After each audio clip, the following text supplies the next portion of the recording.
Vous êtes branchés sur la fréquence 9/3/4. Le podcast Harry Potter, chapitre par chapitre.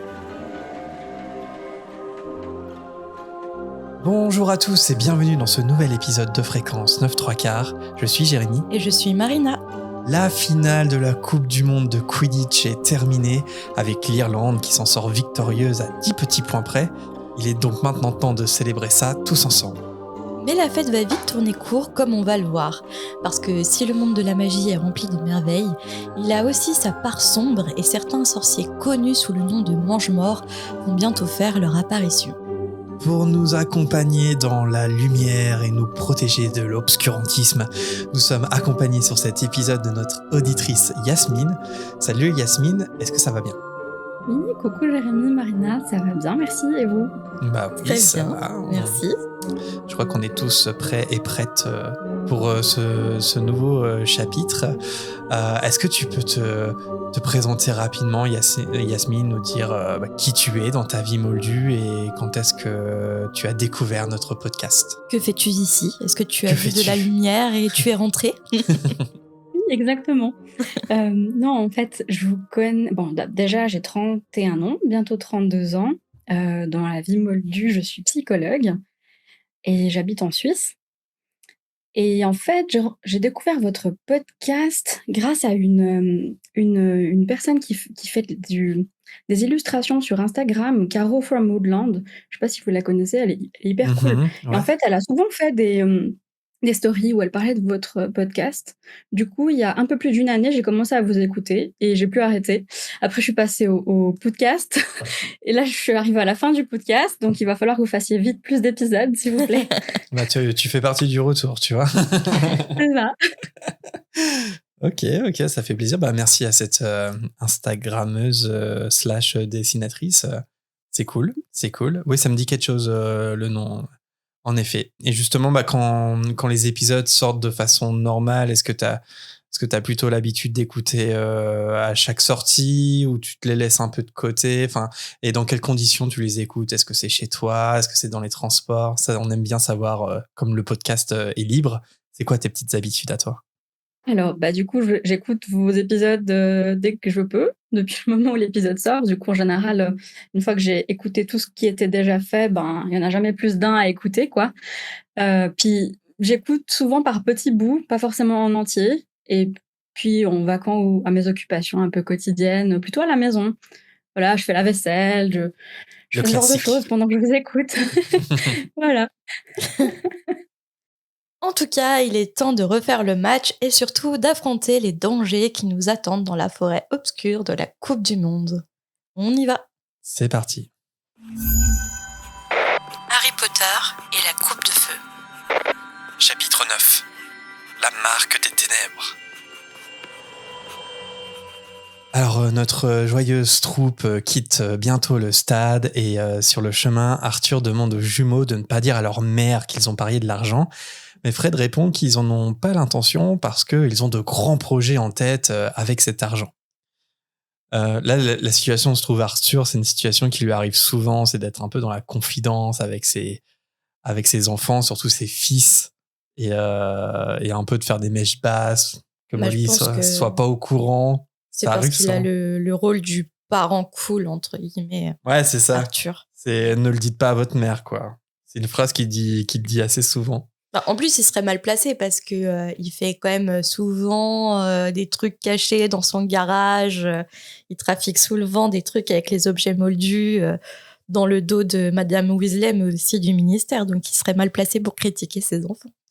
Le malin. Est-ce que c'est pas un enfant ? Est-ce que c'est pas un autre enfant Un peu, ouais. de la famille ? C'est un peu ça, son profil. Mais dis-moi, Harry, à quoi sert le canard en plastique ? Le canard, ouais. Ouais, j'ai pas la réponse perso. Et là, je me suis dit aussi, ça veut dire que quand même, le projet de boutique de Fred et George, c'est quand même un projet assez anticipé parce que là, on est au début de la Coupe de Feu et ils ouvriront leur boutique bien après. On la verra pour la première fois au début du Prince de Sang Mêlé. Donc là, on n'y est vraiment pas encore et pourtant, ça travaille déjà. Ils ont déjà... Enfin voilà, c'est c'est déjà un projet en fait dans leur tête. Ils savent où ils vont. Et on l'a déjà dit, Fred et George, ils font un peu les troubles faits comme ça, mais en fait, ils sont hyper organisés et ils savent où ils veulent aller, quoi. Et donc là, c'en est un petit indice, même si le lecteur n'est pas censé être au courant, mais en tout cas, maintenant, avec le recul, on sait que c'est un indice. Arrivé à la tente, Arthur accepte que tout le monde se serve une tasse de chocolat pour refaire le match avant d'aller se coucher. Mais quand Ginny s'écroule de sommeil, Monsieur Weasley demande à tout le monde d'aller se coucher, tandis que la fête bat toujours son plein à l'extérieur. Ça me fait penser à des souvenirs de festival. Ouais. Cette ambiance de camping, c'est la grosse fête à l'extérieur.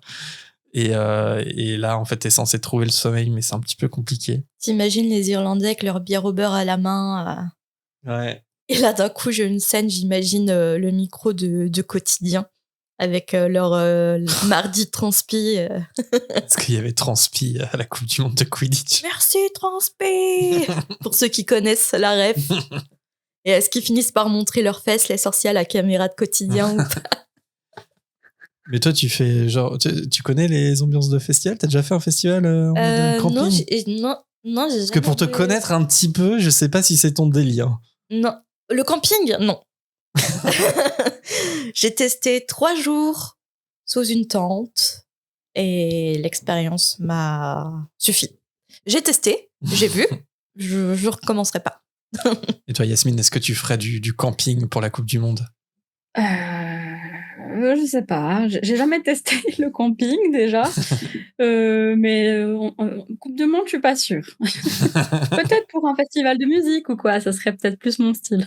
Après, comme on l'avait déjà dit, les sorciers, ils ont... Enfin, faire du camping version sorcier, c'est quand même pas la même chose, parce que là, ils ont toute une maison, en fait, c'est une tente, mais en fait... Ouais, mais attends... 500 mètres carrés là-dedans. Il a une super tente parce qu'on lui a prêté la tente. Ouais. Mais après, je pense qu'il y a des tentes sorcières plus basiques selon tes moyens. Oui, ouais. Je sais pas. Ça J'ai peut- l'impression qu'avec la magie, on peut un peu tout faire.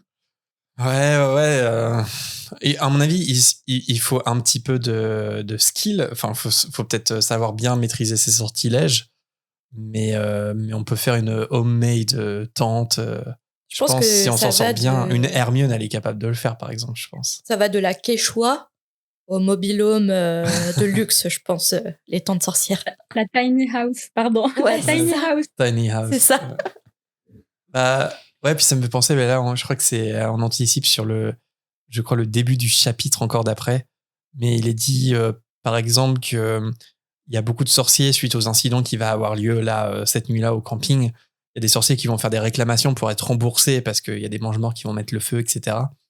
Et j'ai un souvenir que Mondargus Fletcher, il déclare à l'assurance une énorme tente, genre une villa en tente, alors que il est dit qu'il avait juste une toile et 4 piquets, quoi, connaissant le personnage. Donc peut-être qu'il y a des, je sais pas, peut-être qu'il y a des sorciers qui sont un petit peu plus dans la précarité, mais en tout cas c'est pas le cas des Weasley. Là. Après, est-ce que la sorcellerie, c'est pas un peu comme les compétences dans le monde magique a priori, il y a certaines personnes qui peuvent construire une maison, tu vois, par eux-mêmes avec différentes compétences et d'autres non, comme nous par exemple.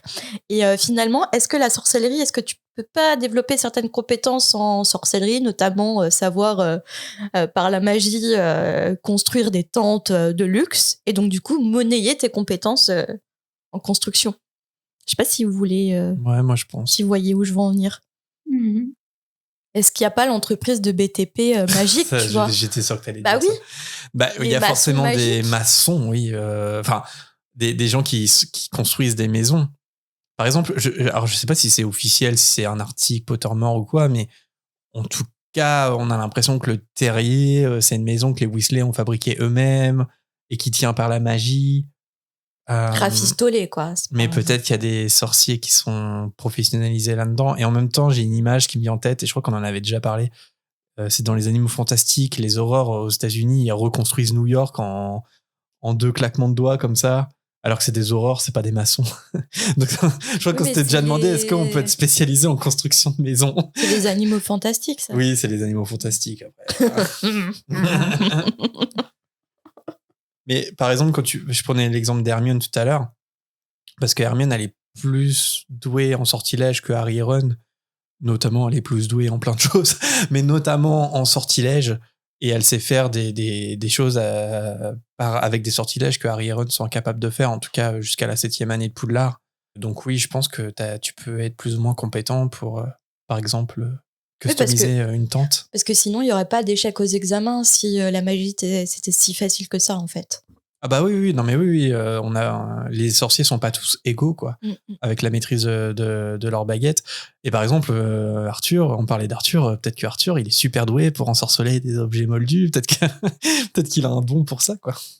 Par exemple, Molly, elle est douée pour la magie d'intérieur, quoi. Oui, par exemple, ouais. Pour le coup. C'est pas dit que Arthur, il sache cuisiner, quoi. Même avec la magie.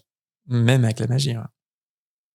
Harry a du mal à trouver le sommeil, tandis qu'il repense à Victor Krum, qui l'a impressionné et il a qu'une hâte, tester la feinte de Wonski sur son balai. Il s'imagine joueur professionnel, lui aussi, avec tout un stade qui scande son nom. C'est quelque chose d'assez adolescent, je trouve, ce moment-là. Je pense que tout le monde dans son adolescence, ou même encore aujourd'hui d'ailleurs dans la vie d'adulte, s'est imaginé être célèbre. Qui ne s'imagine pas un concert devant des milliers de personnes sous sa douche, quoi. Au moins une fois. Bah pas toi en tout cas. Pourquoi ? Bah je sais pas. Bon moi oui. Ah bah oui. Bah oui. C'est un aveu. Non mais oui, on imagine bien parce que à chaque fois on le rappelle, mais là dans la coupe de feu ils ont entre 13 et 14 ans. Je trouve que c'est quelque chose de très adolescent, ça, de se projeter pour un match. C'est la première fois qu'Harry voit des joueurs professionnels de Quidditch et donc c'est naturel pour lui de se dire waouh, et si peut-être qu'un jour ça sera à moi, on scandera mon nom et tout. C'est très adolescent tout ça. Alors que ses pensées se sont transformées en sommeil, Harry est brusquement réveillé par Arthur, qui hurle à tout le monde de s'habiller rapidement et de sortir de la tente le plus rapidement possible.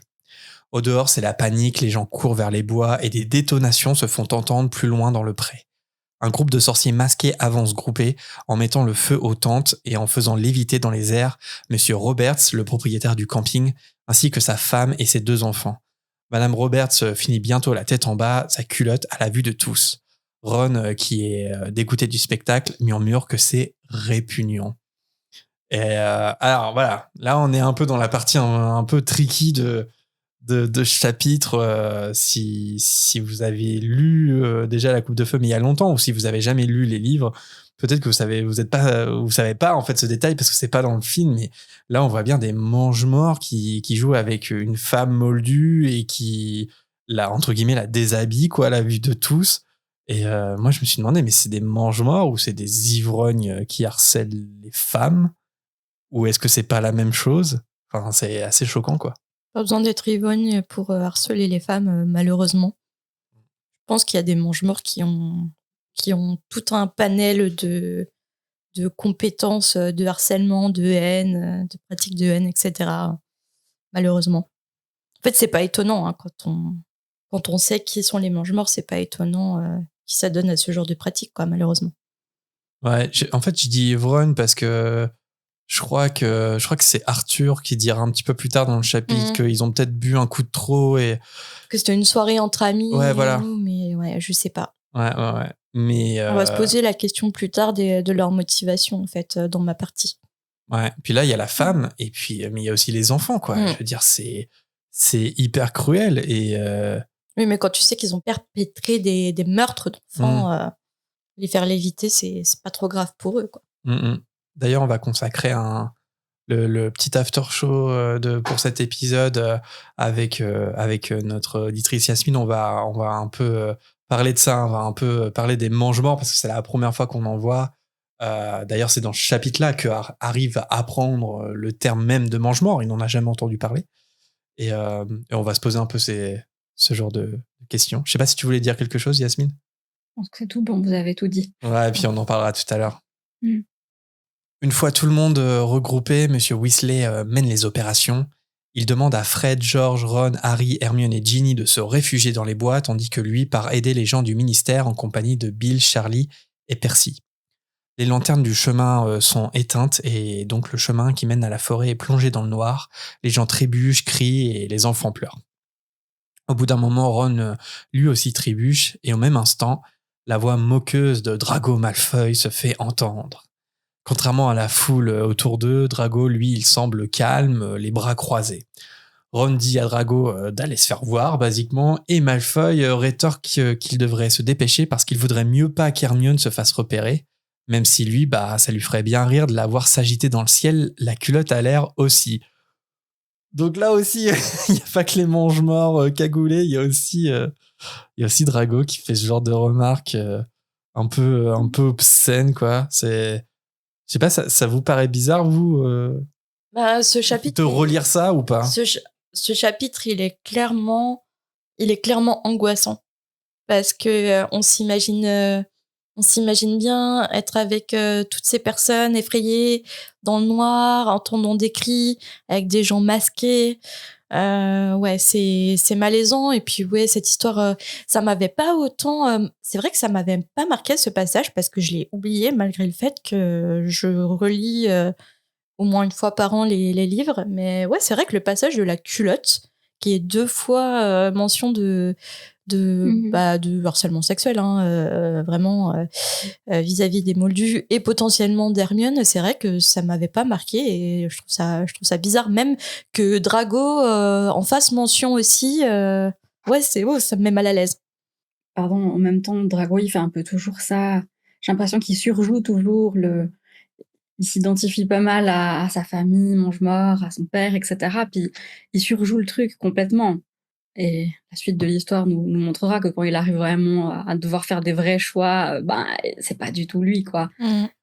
Mais je pense qu'il il joue le rôle, quoi. Il a 13 ans, il estime qu'être un mange-mort, c'est cool, hein, parce que son père est comme ça. Du coup, il se dit, hop, ils ont montré la culotte d'une moldue, c'est drôle, quoi. Puis du coup, je vais en rire. Ouais, il parle beaucoup, en fait. C'est un beau parleur, il se la raconte.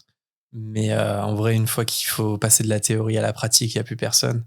Chez Drago Malfoy. C'est clairement, alors je veux pas faire de la psychologie surtout quand de on a comptoir. Une psychologue avec nous, donc attention. Mais c'est vraiment Drago, tu m'arrêteras Yasmine si j'ai tort, mais Drago c'est clairement l'enfant qui suit aveuglément les opinions et le comportement de ses parents jusqu'à ce qu'il soit en âge vraiment de comprendre et de faire ses propres choix. Je pense. J'ai pas forcément une réponse. Voilà, j'ai pas le profil psychologique de Drago Malfoy, mais tu l'as jamais eu en patient. T'as pas fait le profil psychologique de tous les personnages pour l'émission. Je suis tentée. Tu me déçois. Ouais, puis en fait, ce que je disais, c'est que il y a beaucoup de fans qui ont les films comme référence principale. Et même si Drago, dans le film, il a les mêmes caractéristiques que le Drago des livres, c'est un beau parleur, il se la raconte et compagnie, c'est le même personnage, quoi. N'empêche que dans le film, jamais de la vie, ils auraient gardé cette réplique dans le film. C'est très difficile d'imaginer Drago dire à Hermione je te verrais bien la culotte à l'air parce que t'es une sandbourbe, quoi.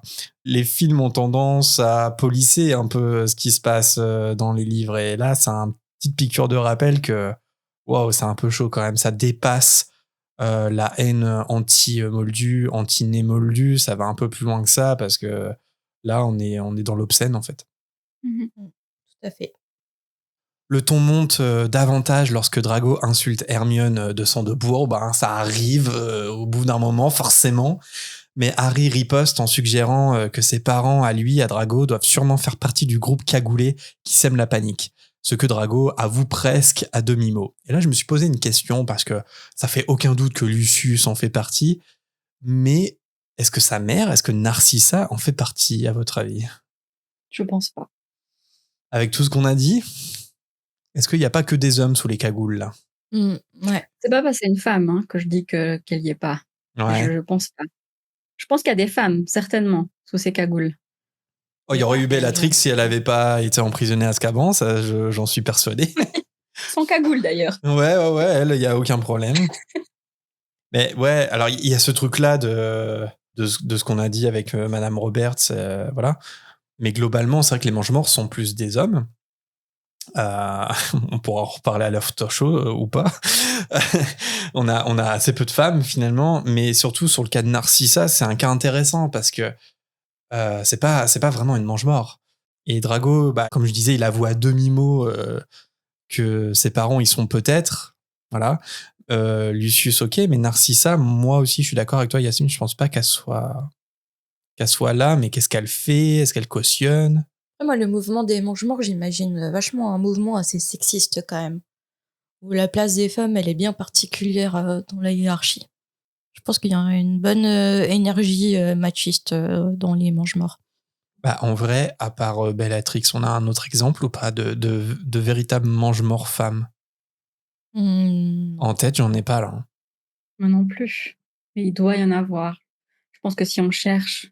Oui, bah il y a. Comment il s'appelle les frères et sœurs qui ont. Ah oui, Alecto. Comment il s'appelle déjà Oui, Amicus et Alecto. Et le nom de famille, je sais plus, Caro, ouais.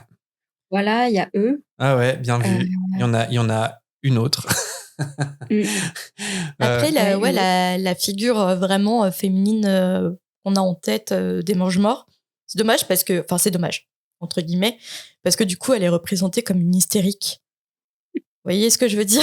Bellatrix, tu veux Ouais. dire? Complètement hystérique, quoi. Complètement hystérique, la seule femme qui est présentée, et les hommes un peu plus calmes et un peu plus posés, entre guillemets. En plus, ça te donne l'impression, je crois que dans les frères et sœurs, je crois que c'est Alecto, la sœur. Il me semble que dans le chapitre des reliques de la mort, elle est beaucoup plus vindicative que son frère, il me semble. Je sais pas ce que ça raconte, mais effectivement, je pense que de toute façon, c'est un milieu beaucoup plus... milieu, je sais pas si on peut dire milieu, un groupuscule beaucoup plus masculin que féminin, ça c'est certain. Et peut-être que là, ce passage-là avec Madame Roberts, ça le prouve quelque part, parce que si ça avait été un groupe majoritairement féminin, est-ce qu'il s'amuserait à faire ce genre de choses? J'en suis pas très sûr, honnêtement. Harry, Ron et Hermione ne rentrent pas dans le jeu de Malfoy et ils finissent par s'éloigner, tandis que ce dernier conseille à Hermione de bien se cacher avec, je cite, sa grosse tête mal coiffée. Donc on est sur les attaques sur le physique, grand classique, la totale, quoi. Merci Drago. Best of Malfoy. The best of. Avec tout ça, au milieu de la foule, le trio a perdu la trace de Fred, George et Ginny. Une fille aux cheveux bouclés vient alors à leur rencontre et elle leur demande où se trouve Madame Maxime. Voyant que Harry, Ron et Hermione n'y comprennent pas, la fille s'éloigne et Hermione leur explique que c'est sûrement une élève de Beauxbatons, l'école de magie française.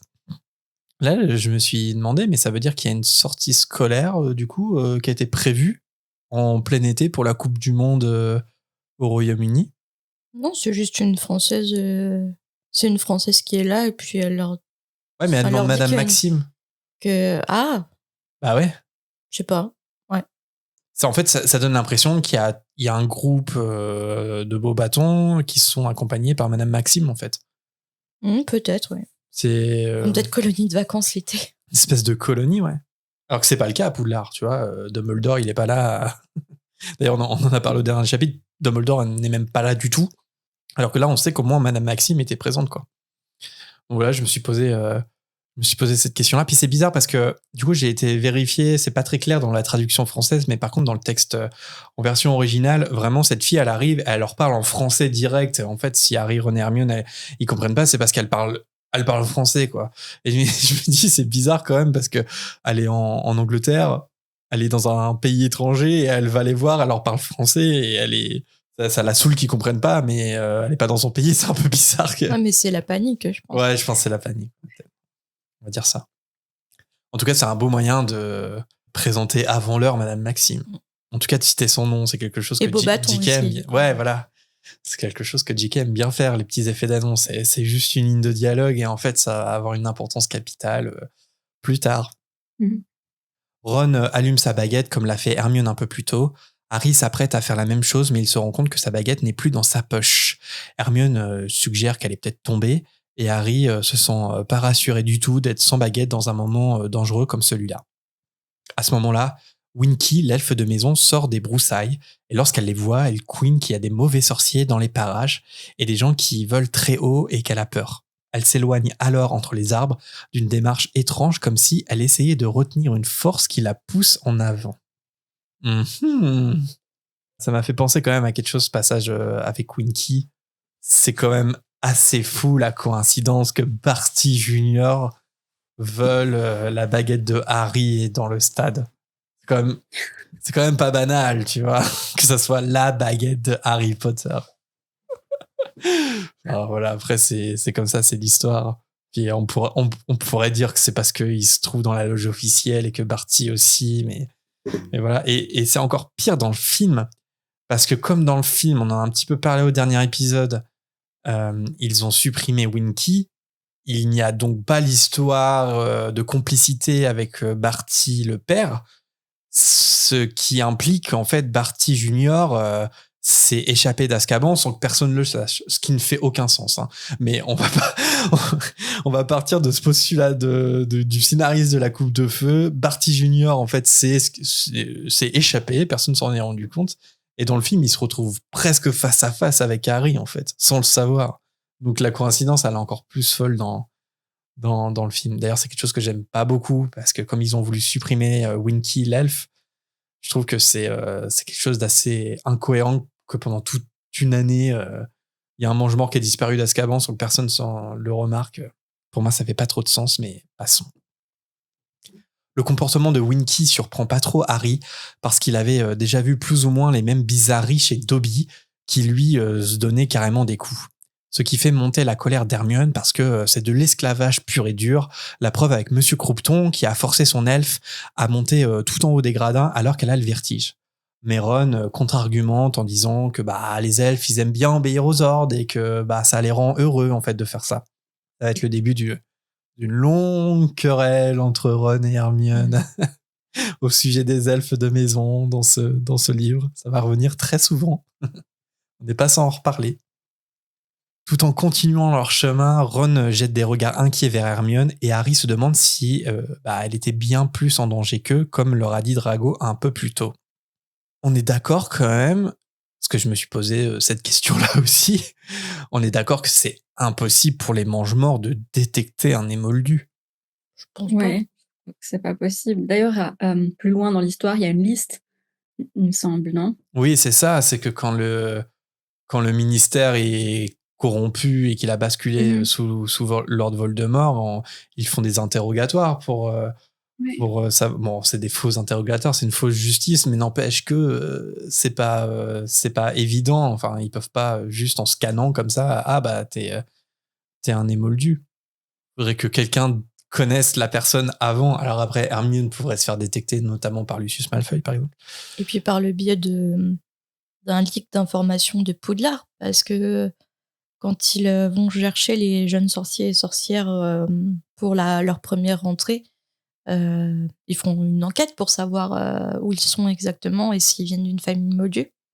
Ouais. Donc est-ce qu'il peut y avoir un leak de données aussi Oui. le Muggle Week, Muggle Leak. Peut-être, tout peut arriver. Là, je me dis, dans ce contexte précis de ce groupe de mange-morts qui fout la zizanie pendant la Coupe du Monde, en fait, le seul moyen d'attaquer des Némoldus, c'est en fait de les reconnaître. On est d'accord. Enfin, oui. Faudrait que Hermione se fasse reconnaître, ce qui est franchement pas évident, quoi. Donc, est-ce qu'elle est vraiment plus en danger? Après, c'est facile de la reconnaître. Tu vois, deux gamins, Harry qui est quand même assez reconnaissable, avec son meilleur pote Weasley qui est super connu, notamment avec sa coupe de cheveux qui est bien reconnaissable, enfin sa couleur de cheveux, donc c'est facile de la repérer aussi. Mais d'ailleurs, on ne sait pas trop dans cette nuit-là si les mange-morts ont attaqué d'autres personnes que les moldus du camping. On ne sait pas s'il y a eu d'autres victimes. On sait qu'ils ont brûlé des tentes, mais est-ce qu'ils ont essayé de s'attaquer à d'autres personnes? Ça, on ne sait pas. Je pense que oui, parce qu'ils se sont peut-être pas formalisés de si les tentes étaient vides ou pas.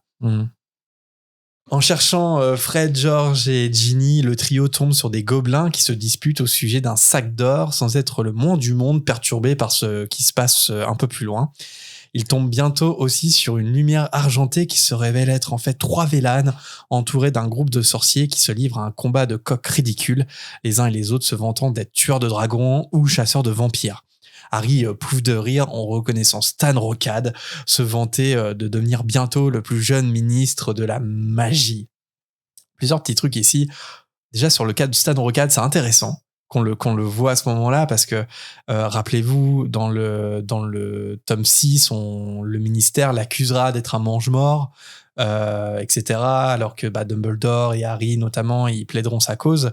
Et en fait, ici, c'est déjà en fait un indice que, effectivement, c'est pas un mange-mort, parce que si c'était un mange-mort, il serait cagoulé et pas au milieu des Vélanes à dire n'importe quoi.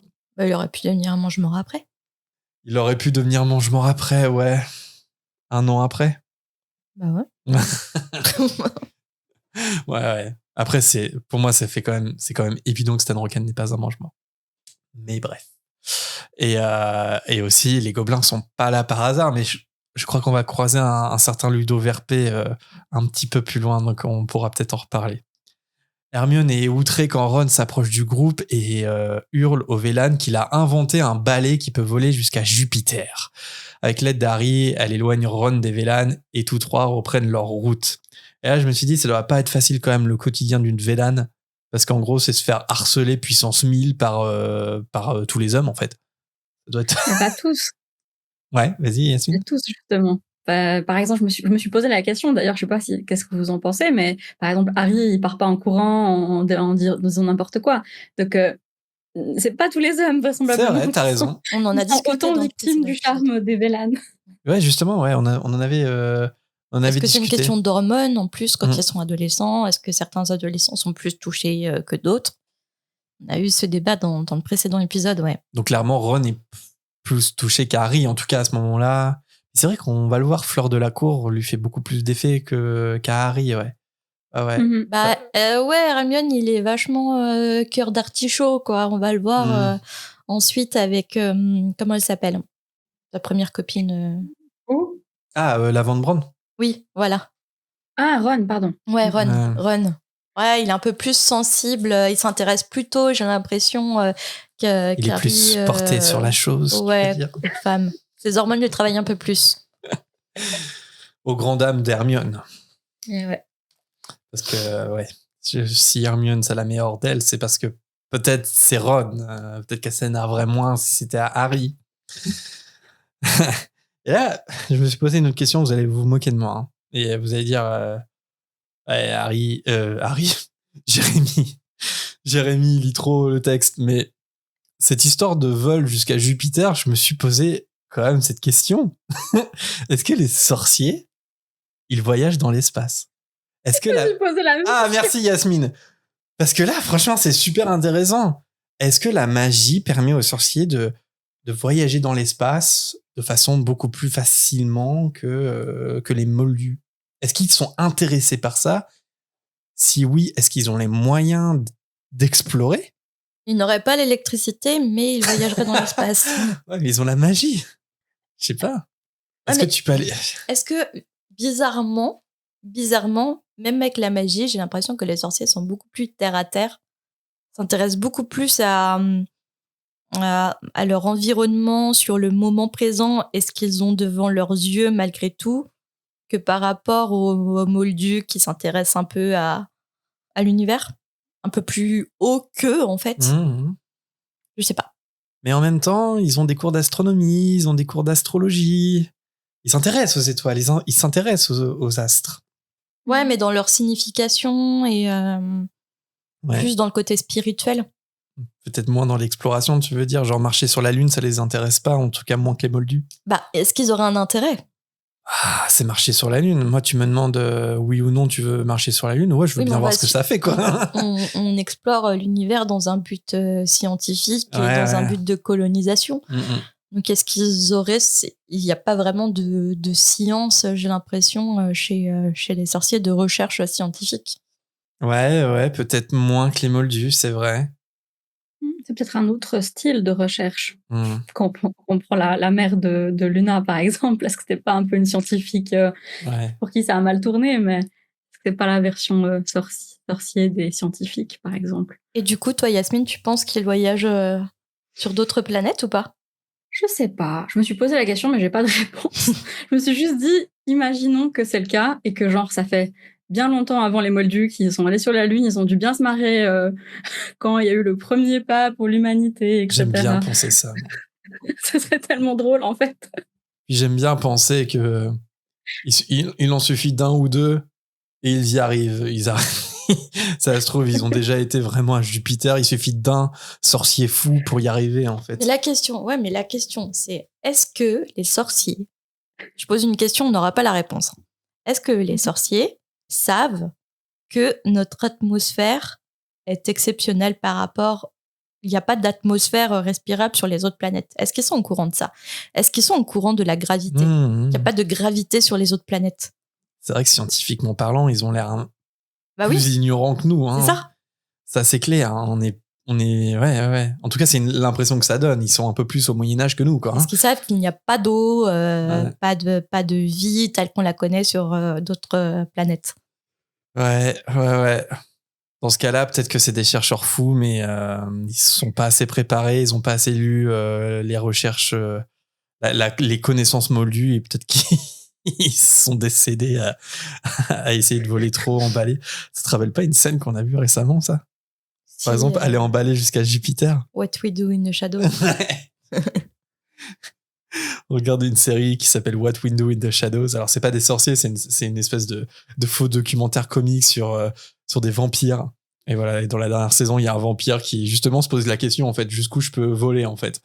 Et la réponse, c'est quand même assez loin. Hein. C'est problématique. Hein. Pour le coup, les vampires dans cette série, ils peuvent voyager dans l'espace, hein, quasiment.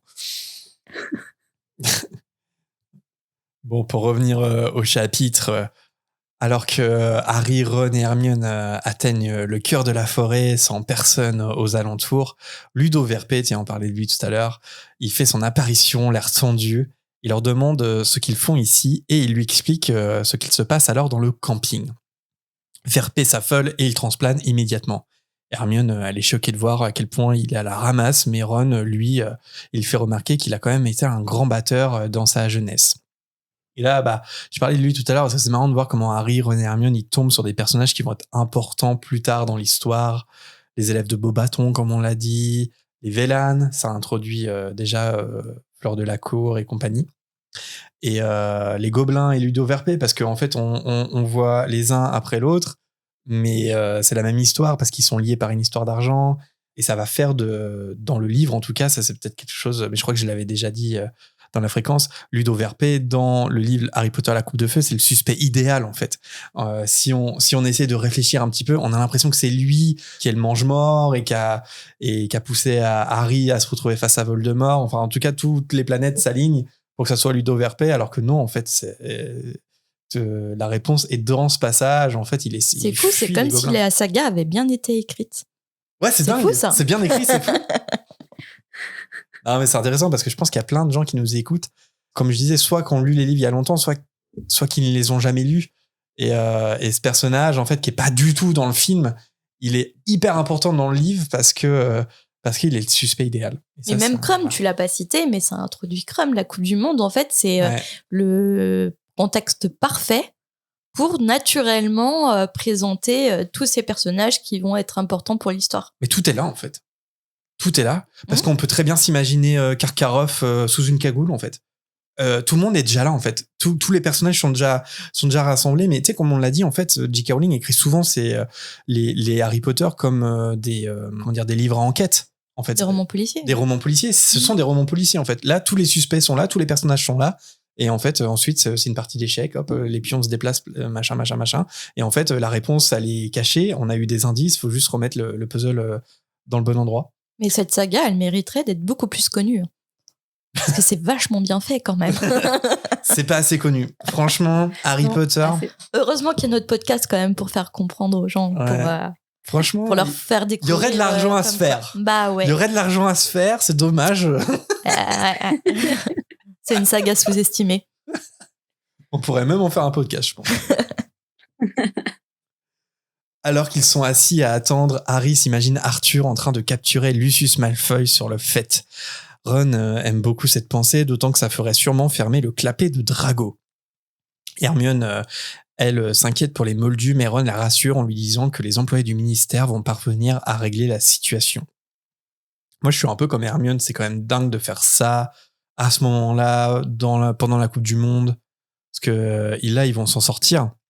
Alors qu'en vérité, c'est un tout petit groupe contre plein de sorciers, quoi. C'est quand même fou de faire ça, mais je rejoins Hermione à ce moment-là. Mhm. Harry, Ron et Hermione se retournent brusquement. Ils ont tous les trois entendu quelqu'un approcher. Harry demande s'il y a quelqu'un, mais aucune réponse. Puis soudainement, dans l'obscurité, une voix d'homme crie « Mossmordre !» avant qu'une forme verte s'élève dans le ciel. Harry croit d'abord que ce sont des farfadets qui forment ce qu'il voit, c'est-à-dire une tête de mort avec un serpent en guise de langue. Les farfadets alcoolisés.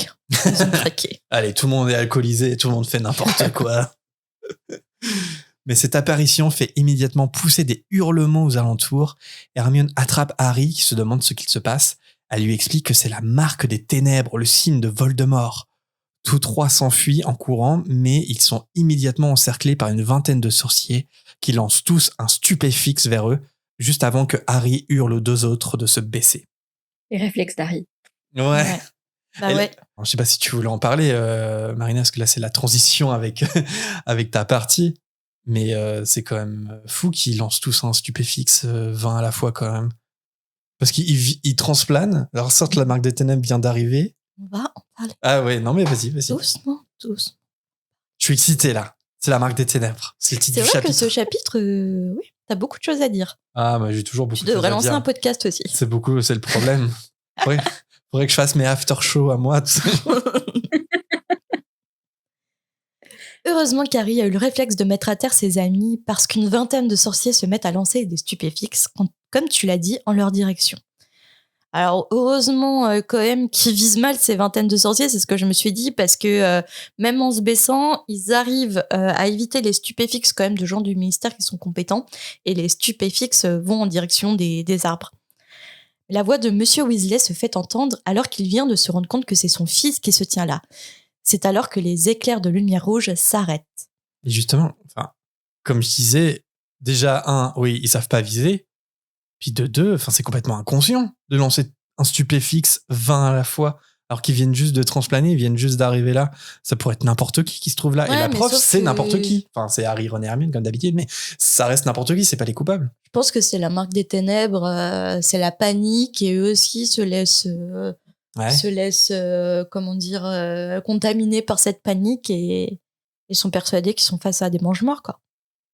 En plus, je me demande si on peut pas mourir d'un stupéfixe. Parce que j'ai souvenir dans l'Ordre du Phénix, quand McGonagall elle se prend plusieurs stupéfixes en même temps, il y a cette crainte du fait de son âge que peut-être se prendre 3-4 stupéfixes, peut-être que ça peut être létal pour elle. Mais là, on parle de 20 stupéfixes. Donc même si ce sont des jeunes en pleine santé, je sais pas, je trouve ça inconscient, moi, de la part du ministère. En tout cas, peu importe pour Barty Croughton si c'est Ron, Hermione ou encore Harry qui le visait à l'instant.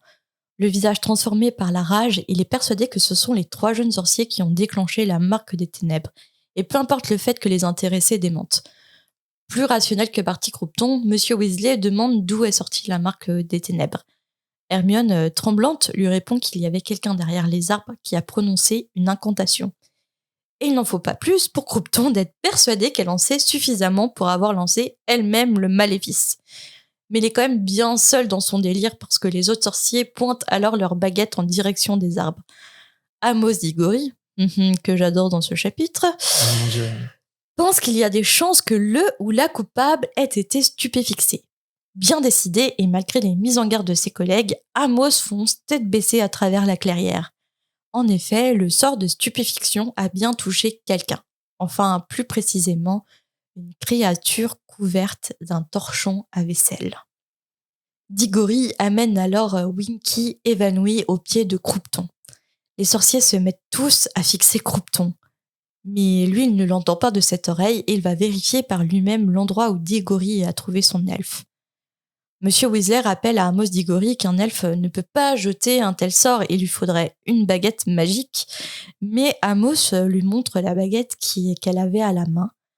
Et un elfe en possession d'une baguette magique viole l'article 3 du code d'utilisation des baguettes magiques. Aucune créature non humaine n'est autorisée à détenir une baguette magique. Alors j'ai cherché sur le wiki notamment, et c'est dommage parce que J.K. Rowling, elle a jamais écrit sur le code d'utilisation des baguettes magiques. Et je trouve que ça aurait été intéressant de connaître les autres articles. Alors, je pense qu'un des articles, c'est un peu comme les 10 commandements. Tu ne donneras point la mort avec ta baguette.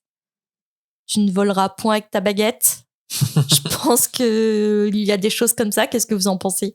Quels pourraient être les autres articles du code d'utilisation de la baguette? Parce que là, on parle de quelque chose d'assez précis. C'est le code d'utilisation des baguettes magiques, c'est ça? Ouais, c'est ça. Ah ouais, quels autres articles? Tu ne tortureras point avec ta baguette. Ouais, je pense que c'est des choses comme ça. C'est une sorte de... Ouais. Ouais, je serais curieux de code savoir... de bonne conduite. combien d'articles ça représente, ouais. On sait qu'il y en a au moins 3. Ouais. Et je crois que sur l'utilisation des baguettes, je me demande si c'est pas un petit peu plus détaillé dans les animaux fantastiques. Je crois que Norbert Dragono, il explique un peu notamment comment ils ont différencié les animaux fantastiques des êtres et des animaux. Et je me demande si on fait pas mention à un moment de la baguette magique. Mais de toute façon, je pense que ce sont des règles qui ont été écrites par les sorciers. Oui. Et donc... aucune créature non humaine n'est autorisée à détenir une baguette magique. Ouais, c'est un moyen de se protéger, quoi. C'est ça, parce qu'on sait qu'en plus, les elfes, on va l'apprendre plus tard, mais c'est des créatures assez puissantes magiquement. Et du coup, ça arrange bien les sorciers qu'ils leur soient soumis, en fait. Parce que sinon, ils pourraient facilement soumettre tous les sorciers avec leur puissance. Alors, plus une baguette magique, on n'imagine même pas ce qu'ils pourraient faire. Ouais, on le voit bien, les elfes, ils n'ont pas besoin, en fait, de baguettes magiques. Donc, ouais. C'est alors que Ludo Verpet apparaît avec un temps de retard. Alors que Barty revient bredouille de sa recherche. Ludo l'interroge sur ce qu'il vient de se passer. Pourquoi son collègue n'a pas assisté au match? Et parce que pourtant, son elfe lui avait gardé une place. Et en parlant de Winky, c'est à ce moment qu'il la découvre inanimée. Barty répond à Ludo qu'il n'a pas assisté au match, parce qu'il a beaucoup à faire, et pour ce qui est de son elfe, elle a été stupéfixée. Ludo Verpet comprend très vite ce qui s'est passé et a la même réaction que Monsieur Weasley à propos de la baguette. Mais Amos lui montre la baguette trouvée dans la main de Winky, et il propose à Croupton de faire en sorte de faire parler son elfe. Amos suit la fameuse locution « qui ne dit mot consent ». Il lance alors un énervatum sur Winky. C'est alors qu'elle se réveille, toute tremblante. Alors qu'elle s'aperçoit où elle se trouve, la pauvre elfe éclate en sanglots. Amos se présente à Winky comme faisant partie du département de contrôle et de régulation des créatures magiques et lui demande des explications à cette pauvre elfe terrifiée. Tout de suite, Winky soutient que ce n'est pas elle qui a fait apparaître la marque. Alors que Diggory montre la baguette à Winky, Harry reconnaît sa baguette. Ce qui provoque à nouveau des soupçons chez Diggory. Alors un coup c'est l'elfe et un coup c'est Harry. Harry l'aurait donc jeté par terre après avoir lancé la marque des ténèbres. Mais Monsieur Weasley lui fait comprendre l'absurdité de son propos. Harry Potter aurait fait apparaître la marque des ténèbres. C'est alors qu'Amos se rend compte de ce qu'il a dit. Et en plus, Harry il l'a même pas perdu là, à cet endroit, mais à l'entrée du bois. Ainsi donc, Winky a trouvé la baguette et a voulu s'essayer à la magie. Mais l'elfe lui dit qu'elle l'a seulement ramassée. Hermione, et là on sent tout le début de la SALE ou SALE dans ce chapitre, elle est intimidée mais elle est déterminée à défendre Winky. Elle et ses amis ont entendu la voix qui ont lancé le maléfice et ce n'était pas la petite voix toute aiguë de l'elfe. Harry et Ron la soutiennent. En effet, la voix qui a lancé le maléfice était une voix humaine. Mais Amos Diggory, il paraît pas convaincu par la défense des 3 jeunes sorciers. De toute façon, il y a un moyen très simple de vérifier quel a été le dernier sort jeté par la baguette d'Harry. Diggory met sa baguette bout à bout avec celle d'Harry et prononce prior incantato. Et là, une réplique nébuleuse de la marque des ténèbres apparaît entre les deux baguettes. La marque s'efface alors dans un volupte de fumée suite à un destructum de la part d'Amos. Persuadé que là, c'est une preuve de la culpabilité de Winky, donc là, Diggory, finalement, il rejoint la théorie selon laquelle c'est Winky qui a lancé la marque. Diggory est triomphant. Mais Winky, toute tremblante encore, continue à se défendre. Elle ne sait pas faire ça, ce n'est pas elle. Alors que Diggory continue de s'énerver sur Winky, Monsieur Weasley intervient. Où pourrait-elle avoir appris à se jeter ce maléfice alors que même très peu de sorciers savent le faire ? Et là, ça rejoint notre question sur la compétence de certains sorciers, parce que la marque des ténèbres, de ce qu'on comprend, elle peut pas être lancée par n'importe quel sorcier, apparemment. On peut même se demander si il faut pas être mange-mort. Ouais, c'est ce que j'allais demander, ouais. Parce que si c'est ça, ça complique beaucoup leur affaire là, à eux tous, à accuser à tort et à raison tout le monde qui se trouve là. Parce que si c'est le cas, s'il faut être un mange-mort, à première vue, personne peut avoir fait apparaître la marque. Bah après, ils sous-entendent tout de suite que le ou la coupable est forcément un mange-mort pour faire apparaître la marque. Ouais. Mais est-ce qu'il faut avoir la marque sur l'avant-bras pour être un mange-mort ? Ouais. À ce moment-là, il faudrait vérifier l'avant-bras. Enfin, je sais pas. En tout cas, c'est horrible la position où se trouve Winky. Parce que la pauvre, elle sait vraiment pas quoi faire. Parce que elle doit mentir pour protéger ses maîtres. Mais en même temps, elle ne reçoit pas l'ordre direct non plus de Barty. Et je trouve qu'on sent toute sa détresse. Parce qu'on lui pose des questions et elle sait pas quoi répondre. Parce que, en gros, elle devine qu'elle peut pas répondre la vérité et en même temps, quoi répondre. Donc elle s'accuse elle-même d'avoir volé la baguette alors que c'est pas elle le sait. C'est vraiment une victime collatérale, Winky. Mais je sais pas vous, mais dans ce chapitre, vraiment, je suis partagée entre la colère envers Amos Diggory et on va le voir Croupton.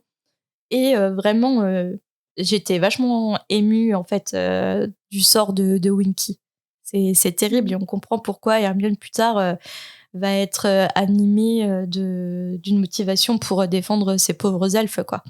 La colère, enfin c'est pas seulement Amos Diggory et Croupton, c'est finalement il y a que Hermione qui réalise qu'il y a quelque chose de pas normal qui se passe en fait. Oui, aussi. Ouais. Et ça, je trouve que c'est assez décevant aussi, mais c'est pas étonnant finalement qu'on sait comment sont traités les elfes, mais ça dit à quel point c'est intégré socialement que c'est normal de se comporter comme ça. Et peut-être que qu'Hermione est moldue justement de base, enfin née moldue. Je me demande si ça lui donne pas un certain recul pour réaliser que c'est pas normal ce qui se passe. Je sais pas, mais Harry, il est aussi... il a été élevé avec des... Donc non, ma théorie joue pas. Ouais, c'est vrai qu'Harry, pourtant, il connaît Dobby, il s'est pris d'affection pour Dobby, et pourtant, il va pas s'indigner autant qu'Hermione. Et Ron, parlons même pas de Ron. Ouais, Harry, il se fait plus discret, mais en tout cas, ouais, ce qu'il faut retenir, c'est que ça réveille le combat qui sera celui d'Hermione, en fait. Là, elle voit une injustice pure et dure se dérouler sous ses yeux et en fait, ça va pas la quitter. Et la happy end, c'est qu'elle y arrivera. Hein. Dans l'univers étendu, elle devient ministre de la magie et les elfes de maison. Enfin, elle abolira l'esclavage des elfes de maison. Mais effectivement, Harry pourrait aussi... il pourrait se passer quelque chose dans son esprit. Ça n'a pas l'air d'être le cas. En plus, ce qui est décevant de la part d'Harry, finalement, c'est qu'il relève seulement les bizarreries en fait, de Dobby et de Winky. Oui. Mais mec, en fait, c'est des créatures magiques qui sont tellement conditionnées que pour eux, la liberté, c'est une punition. Enfin, c'est... Ouais, ils peuvent être bizarres parce qu'ils sont finalement conditionnés à être des esclaves. Donc, ouais, les pauvres, c'est des créatures très puissantes et finalement soumis aux sorciers et ces pauvres créatures, si elles désobéissent à ces sorciers alors qu'elles sont extrêmement puissantes et intelligentes aussi, finalement comment on appelle ça, s'auto-torturent, quoi. C'est terrible. Il y a un mot pour l'auto-torture, mais j'ai oublié. Autodestruction. Ouais, s'autodétruisent finalement. Mais après, globalement, Hermione est plus éveillée sur le monde que Ron et Harry, tu vois. Je pense qu'elle est mature beaucoup plus rapidement que les garçons. Et d'ailleurs, je pense qu'il y a un pattern qui existe dans la vraie vie. Les jeunes filles ont tendance à évoluer plus rapidement que les garçons. Et là, effectivement, ça réveille un sentiment d'injustice chez Hermione et je l'admire en fait pour justement prendre la parole parce qu'elle est quand même entourée d'une vingtaine, trentaine de sorciers adultes. Et de précision, du ministère. Sorcier. Ah non, il y a une femme ou pas? Non, Si, il y a une femme. on ne sait pas ça, mais je pense qu'il y en a. Ouais. Je pense que c'est assez mixte, mais il faut tenir tête en fait à tous ces gens et notamment à des ministres. Elle le fait. Qui viennent d'essayer de te stupéfier en plus. Puis je pense que Winky, comme je disais, c'est une victime collatérale et je trouve qu'elle représente tout ce qui va pas en fait chez les elfes de maison parce que c'est une victime de tous les sorciers qu'elle fréquente. En fait, c'est une victime de Barty Junior qu'elle adore. Elle ignore la noirceur de son maître. Elle ignore qu'il est en train de reprendre le pas sur le sortilège que lui inflige son père et qu'en fait c'est en train de redevenir un mange-mort en puissance. Elle ignore tout ça parce que dans l'histoire on apprendra plus tard que c'est Winky qui a convaincu Barty Senior d'emmener son fils à la Coupe du Monde parce que elle voulait qu'il prenne l'air, elle voulait qu'il voie du monde, etc. Parce que pour elle est persuadée que tout va bien avec Barty Junior, c'est son maître et c'est quelqu'un de vertueux et qu'il est gentil avec elle, etc. En fait, elle ignore tout de la véritable nature du fils. Elle va se faire renvoyer par le père, qui est aussi son maître. Et le père la renvoie pourquoi ? Parce qu'elle a cru que son fils était quelqu'un de bien et que pour pas perdre la face dans les médias, il est obligé de le faire. Mais c'est cruel. Enfin, c'est Bravo, terrible. tu as gagné ton adhésion à la salle. Non, mais pour dire que Winky est le symptôme de tout ce qui va pas sur le traitement des elfes de maison dans la communauté des sorciers à ce moment-là, en fait. Et c'est ça dont se rend compte Hermione. Donc on reprend avec le moment où Diggory accuse toujours Winky d'avoir lancé ce maléfice que de très peu de sorciers savent faire. Et c'est alors que Croupton sort de son silence, un silence hyper pesant. Hein. Après tout, Amos pense peut-être que lui, Croupton, apprend à ses serviteurs à faire apparaître la marque des ténèbres. Donc là, c'est un peu une situation malaisante. Et bizarrement, du coup, Amos, il bredouille un peu, hein, parce que accuser Winky, en fait, c'est accuser Croupton indirectement. Et en effet, il a accusé les deux personnes les plus improbables de faire apparaître la marque des ténèbres. Après tout, il connaît l'histoire d'Harry. Et lui, Barty Croupton, est-ce qu'il n'a pas apporté au cours de ces dernières années la preuve de sa haine envers ceux qui pratiquent la magie noire ? Parce qu'on va le voir plus tard, pourquoi Croupton, avec son histoire, est la personne qui a moins le risque de faire partie des mange-morts. Croupton lui rappelle que s'il accuse Winky, donc il accuse lui et son maître par la même occasion. Et ce dernier demande à son elfe où est-ce qu'elle a trouvé sa baguette. Winky lui répond qu'elle l'a trouvée dans les arbres. Pour Monsieur Weasley, celui qui a fait apparaître la marque a très bien pu transplaner après avoir jeté le maléfice. Et Winky s'est trouvée au mauvais endroit, au mauvais moment. Mais du coup, ça veut dire qu'elle se trouvait à quelques mètres du coupable. Et c'est juste c'est ce que je disais là. Par exemple, Barty Senior, il lui demande mais du coup, où est-ce que tu as trouvé la baguette ? C'est lui qui lui demande ça ? Alors qu'il sait très pertinemment. Il lui demande de mentir pour ensuite la virer. C'est du sadisme pur, quoi. C'est-à-dire que pour pas perdre la face, en fait, il manipule complètement son elfe de maison devant tout le monde, quoi. Bah oui. Vous pensez qu'à ce moment-là, Croupton Senior, il sait qui a fait cette marque ? Oui. Oui, il sait que c'est son fils parce que quand Amos Diggory a retrouvé Winky, ensuite il se rend dans le petit bois et en fait on sait plus tard que c'est là où il est tombé sur le corps de son fils qui était stupéfixé mais qui était encore sous la cape d'invisibilité. C'est pour ça qu'Amos Diggory l'a pas vu et en fait il a connecté tout de suite, il a tout de suite compris que ce qui s'était passé, que c'était son fils qui avait jeté la marque des ténèbres, que c'est Winky qui avait essayé de l'éloigner du groupe de Comment il a vu mange-morts. le corps de son fils si elle était sous la cape d'invisibilité ? Comment ? Comment il a vu le corps Il de est son tombé fils. dessus parce qu'en fait, il a trébuché dessus, tu vois. Ouais. Amos dit, en Mhm. fait, lui seul savait qu'il y avait une cape d'invisibilité. Et c'est pour ça que quand Winky, en fait, elle a une pression sur elle, quand Harry, Ron et Hermione la voient, c'est en fait, elle porte carrément par la magie sur son dos Barty Junior qui est sous la cape d'invisibilité. Voilà. Donc oui, en fait, il a et en fait, lui, il sait, là, Barty Senior, il sait ce qui s'est passé, il sait que c'est son fils. Et c'est pas Winky la responsable. Et le responsable, c'est peut-être lui, d'ailleurs. Mais de toute façon, il faudrait qu'on fasse tout un after show sur ce personnage. Hein. Il est passionnant parce qu'on peut se demander avec sa rigidité s'il n'est pas lui-même responsable de ce qui est devenu son fils. Est-ce que c'est pas lui le responsable de tout? Enfin bref, je vais pas me lancer maintenant, évidemment, sinon je vais me faire tuer par Marina, mais qui veut terminer sa partie. Bah oui, et le problème, c'est que si on parle de tous les sujets, Non, on parlera pas de celui-là aujourd'hui. Ouais. on grille tous les futurs chapitres, Ouais. les podcasts et les émissions. Ah ouais, parce que c'est au cœur de la révélation à la fin. Ouais. Ne spoil pas trop parce que peut-être qu'il y a des auditeurs ou auditrices qui n'ont jamais lu les livres et donc du coup qui vont avoir des surprises Peut-être. lors de l'écoute de nos podcasts en fait, parce que les films sont tellement coupés qu'il y a plein de choses à découvrir en fait dans Après, ce tome. Je me souviens aussi qu'il y a quelques années, quand on avait enregistré le chapitre 1 d'Harry Potter 1, on avait bien dit, bon, attention, on spoil tout. Ouais, mais là, c'est un peu spécial quand même. Là. Le film a été tellement coupé que finalement, Oui, c'est vrai. en fait, j'ai l'impression que plus on va dans la saga et plus on va pouvoir faire découvrir certaines choses à ceux qui ont seulement vu les films.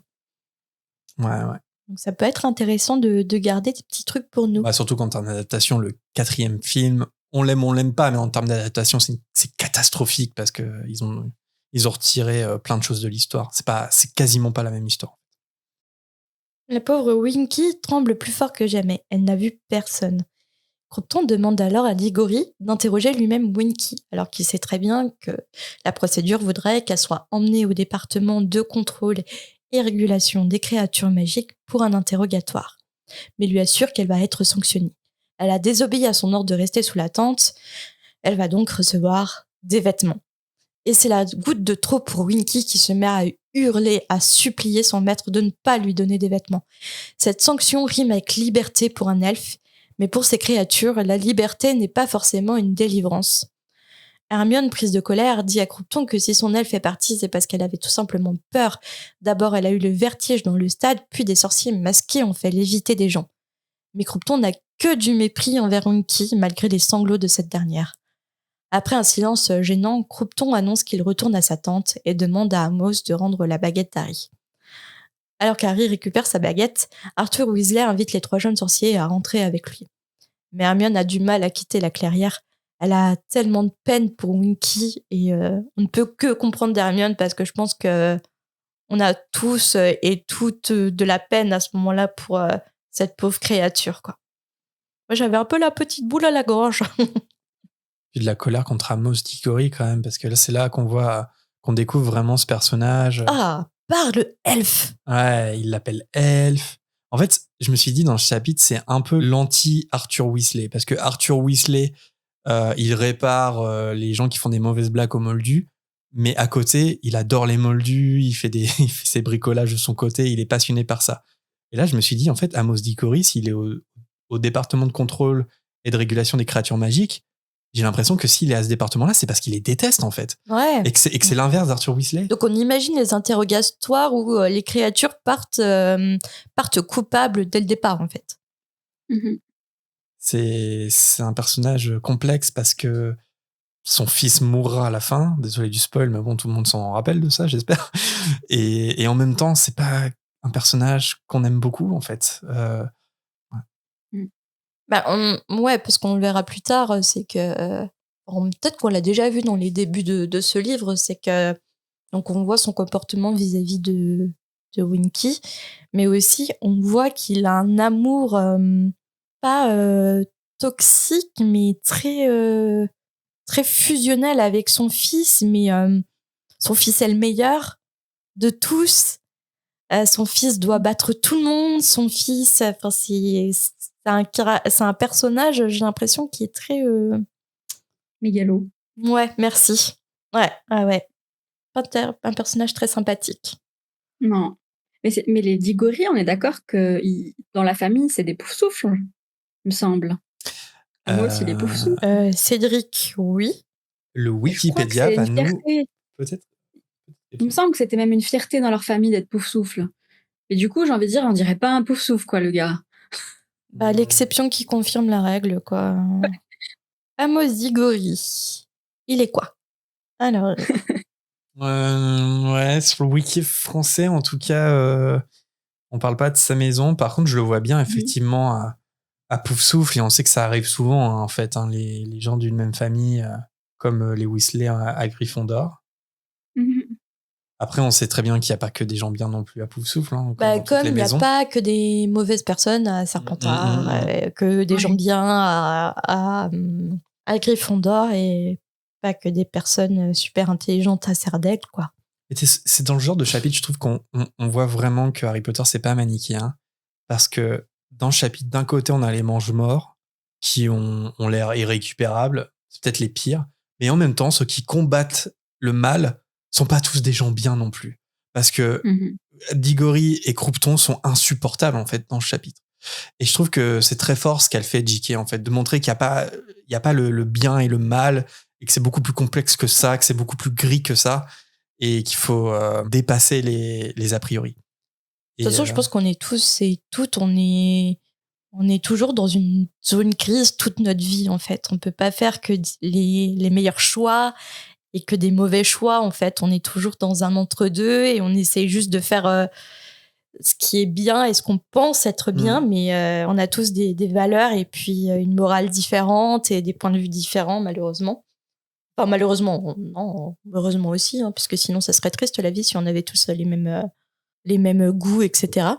Mais oui, c'est à l'image du monde des Moldus, hein, finalement, le monde des sorciers. C'est pas la magie, tout est rose, tout est beau. Et puis, comme tu dis, tout est une question de choix. Dans Harry Potter, le déterminisme est primordial. Ce qui compte, c'est pas que tu sois bon ou mauvais. Ce qui compte, c'est les choix que tu fais, en fait. Et par exemple, Croupton a fait des choix qui les ont menés à ce qu'il est maintenant. Et ouais. Et je trouve que voilà, c'est un chapitre qui met bien en lumière cette espèce d'anti-manichéisme qui traverse toute l'œuvre d'Harry Potter. Donc, on était sur Hermione qui avait du mal à quitter la clairière. Elle a peur, hein, elle avait de la peine de laisser Winky, parce que Crouton l'a traitée comme si elle n'était pas humaine. T'as dit Crouton, ça me fait. J'ai dit Crouton.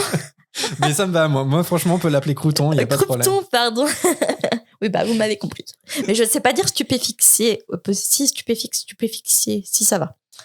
Mais je crois que je l'ai mal dit aussi dans les... Vous me direz. À partir de maintenant, on l'appelle tous Crouton.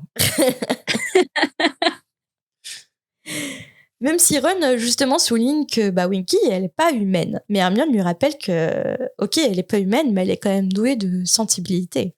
Et là, ça fait penser quand même au débat sur le bien-être animal et compagnie aussi. L'éternel, ouais. Il est complètement à côté de la plaque, le pauvre Ron, quand même. Ouais. Mais Arthur Weasley, il stoppe tout de suite le débat sur le droit des elfes. Alors qu'ils arrivent à la lisière du bois, une foule de sorciers et de sorcières leur barre la route. Tous sont inquiets de savoir ce que signifie l'apparition de la marque. Et surtout, est-ce qu'elle a pour signification le retour de Voldemort?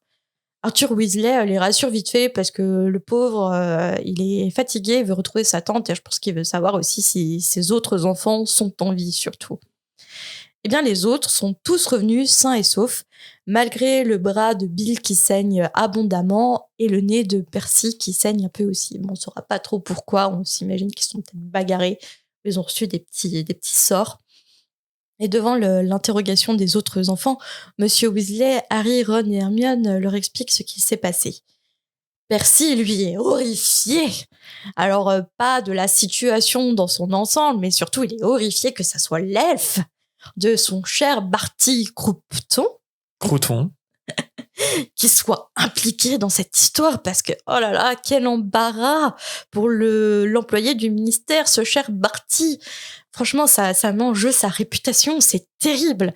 Évidemment, il n'en faut pas plus pour qu'une dispute naisse entre Percy et Hermione, alors qu'ils s'étaient tous les deux toujours très bien entendus.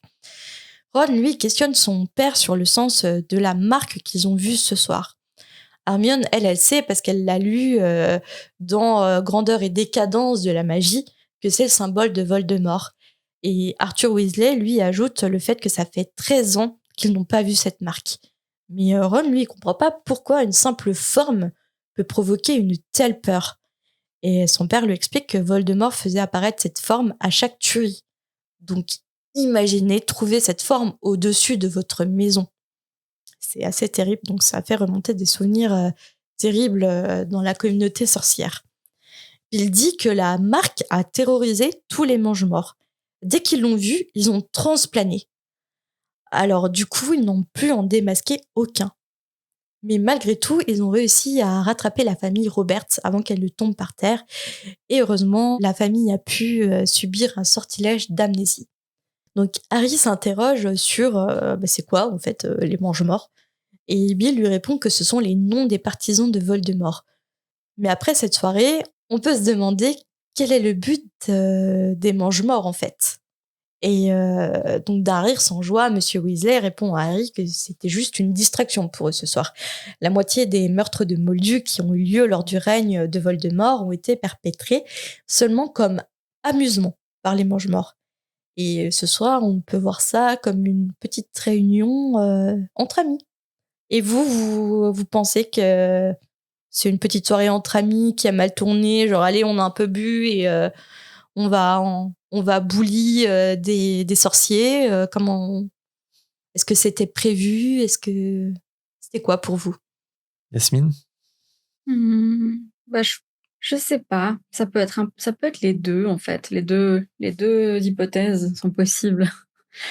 Parce que je me dis qu'une Coupe du Monde de Quidditch, c'est quand même un gros rassemblement sorcier. Je pense qu'il n'y en a pas souvent. Du coup, peut-être qu'ils avaient déjà prévu de faire quelque chose juste pour montrer qu'ils étaient encore là, qu'ils existaient. Et peut-être que la façon dont ça s'est passé, là, pour le coup, c'est l'alcool qui a fait qu'ils ont fait absolument n'importe quoi. Je sais pas s'ils avaient un plan précis ou juste l'envie de montrer qu'ils existaient, puis que c'est l'alcool qui a fait qu'ils ont fait ce qu'ils ont fait. Je sais pas. Pour ne pas les oublier. Un petit rappel qu'ils étaient toujours là, cachés, mais toujours là. Et on rappelle que l'alcool est à consommer avec modération. Ouais. On peut voir ça comme ce chapitre, comme voilà, un message. Attention, l'alcool peut être dangereux. Et toi, du coup, Jérém, tu penses quoi? Je sais pas, je sais pas si c'est prémédité. Est-ce qu'ils avaient un groupe WhatsApp ou un groupe Telegram crypté en préparation d'une attaque? Honnêtement, je sais pas, mais après que ce soit préparé ou non, ça reste ridicule. Surtout qu'en fait, ce sont les sous-mange-morts qui sont là. Parce que c'est ça aussi, ce chapitre-là, il fait la différence entre guillemets, les mange-morts qui se la racontent, avec en tête de proue les Malfoy. Comme on a dit, un Drago, il est à l'image de ses parents. Il parle, mais voilà, il fait que parler, quoi. C'est un beau parleur. Bah là, c'est des mange-morts beaux parleurs. En fait, ils sont là pour se montrer, mais par contre, leur pire peur, c'est leur ancien maître, en fait. Et la preuve, c'est que dès qu'ils voient un signe qui pourrait signifier le potentiel retour de Voldemort... Bah oui, parce que justement, on se demande pourquoi les fidèles de Voldemort ont tous transplané quand ils ont vu la marque des ténèbres. Et on peut supposer que c'est par lâcheté, parce qu'après la chute de Voldemort, ils ont tous trouvé différents prétextes pour échapper à la condamnation. Donc, ce n'est pas forcément de leur intérêt de retrouver leur ancien maître. Donc, la question en suspens, c'est de savoir si la personne qui a lancé la marque voulait faire peur aux mange-morts ou exprimer sa sympathie envers eux. C'est un vrai mystère à ce moment-là pour le lecteur. Mais c'est fou, enfin, on voit vraiment la lâcheté, on va en reparler après, mais on voit vraiment la lâcheté des mange-morts parce que ils sont là pour show off un peu. Ouais, on est des mange-morts, fidèles de Voldemort, on soutient, gloire à Voldemort, etc. Mais par contre, à l'instant où il y a peut-être un mini doute qu'il soit de retour, bah finalement, ils n'ont pas été 100% un soutien pour leur ancien maître. Et donc, du coup, ils sont hyper lâches. Et en fait, c'est juste, c'est que de l'apparat, en fait. Et finalement, c'est des gros lâches parce que c'est pas dans leur intérêt de retrouver leur maître, en fait, parce qu'ils l'ont trahi. Donc, c'est des sous-shit. C'est du Malfoy tout craché surtout. Hein. Je sais pas si c'est préparé, mais en tout cas, c'est lui le leader, ça c'est évident. Hein. Et ouais, comme on a vu dans le précédent épisode, les Malfoy, c'est d'autant plus des lâches parce que on l'a appris dans le précédent épisode avec le wiki, etc., le ancien Pottermore, c'est que les Malfoy ont fait leur fortune grâce aux Moldus Ouais. et qu'ils avant l'instauration du code magique, ils aimaient se montrer dans les cercles mondains moldus parce que justement, ils aiment la para, ils aiment se faire voir, ils aiment le pouvoir. Et finalement, c'est des girouettes, en fait, parce qu'ils vont là où il y a le pouvoir et là où ils peuvent se montrer, en fait. Et tu sais quoi, je me demande même un truc. Parce que je suis persuadé que c'est à l'initiative de Lucius Malfoy. Ce truc-là, parce que c'est la signature Malfoy. Et je me demande même si ça vient pas d'une envie un peu de se venger qu'Arthur Weasley et sa famille aient été en tribune officielle, tu vois. Wow, Non, mais, ça va loin quand même. Non, mais parce que, tu vois, quand il y a la discussion avec le ministre, tu sais, Malfoy, c'est ça, il aime être dans les hautes sphères, il est dans l'apparence totale. Peu importe qu'on parle de moi en bien ou en mal, Ouais, voilà. l'important c'est qu'on parle de moi. Mais c'est ça, c'est que je pense qu'il a pas, tu vois, il a pas pu avoir son petit moment privilégié avec le ministre, parce qu'en plus, c'était pollué par la présence des Weasley. Et ce qui s'est pas dit, tiens, comme petite piqûre de rappel, je vais jouer le côté pile ou face, tu vois, le côté mange-mort, tu vois, et on va foutre la pagaille là-dedans, tu vois, une espèce d'orgueil comme ça, soupçon d'orgueil, en mode je peux aussi faire peur, quoi, j'en sais rien. Je sais pas. Mais en tout cas, c'est lui qui a l'initiative de ça, j'en suis persuadé.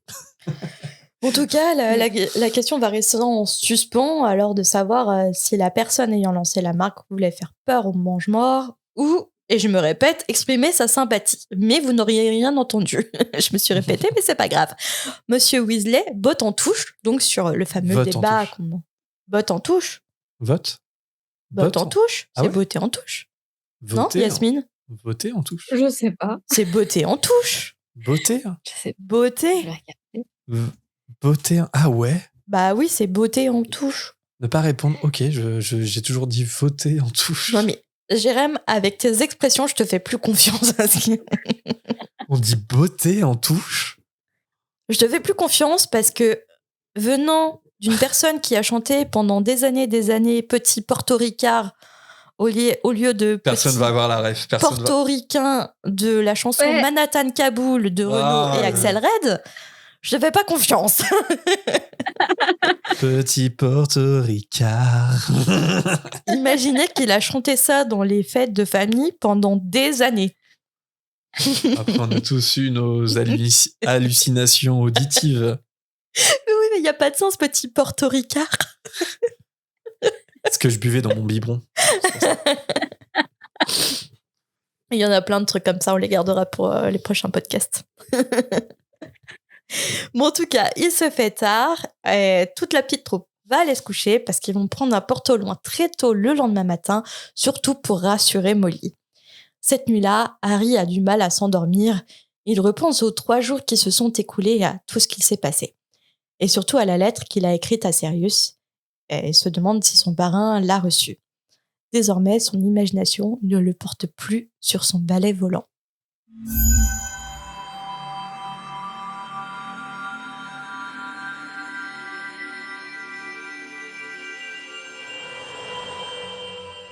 Merci, Marina.